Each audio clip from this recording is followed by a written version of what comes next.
1 cup அவல் இருந்தால் போதும், நல்லா சூப்பரான வடை செஞ்சிடலாம்.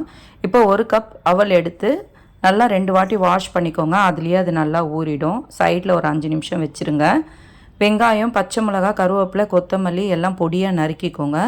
இப்போ கழுவி வச்சுருக்க அவலை ஒரு பாத்திரத்துக்கு போட்டுக்கோங்க. 2 ஸ்பூன் கடல மாவு, 1 ஸ்பூன் அரிசி மாவு, கொஞ்சமாக இஞ்சி, கருவேப்பிலை, கொத்தமல்லி, பச்சை மிளகாய், வெங்காயம் எல்லாத்தையும் சேர்த்து நல்லா இந்த மாதிரி கை போட்டு பிசைஞ்சிக்கோங்க. தேவையான அளவு உப்பு போட்டு நல்லா கெட்டியாக பிசைஞ்சிக்கோங்க. தண்ணி தேவைப்படாது, அந்த அவலில் இருக்க தண்ணியே கரெக்டாக இருக்கும். இந்த மாதிரி நமக்கு தேவையான சைஸில் உருண்டை பண்ணி நல்லா தட்டி எண்ணெய் சூடானதுக்கப்புறம் நல்லா 2 பக்கமும் போட்டு பொன்னிறமாக பொரித்து எடுத்திங்கன்னா ரொம்ப நல்லாயிருக்கும். ஒரே சமயத்தில் எல்லாத்தையும் ரெடி பண்ணி வச்சுக்கிட்டு அதுக்கப்புறம் எண்ணெயில் போட்டு எடுங்க, டக்குன்னு ரெடி ஆகிடும்.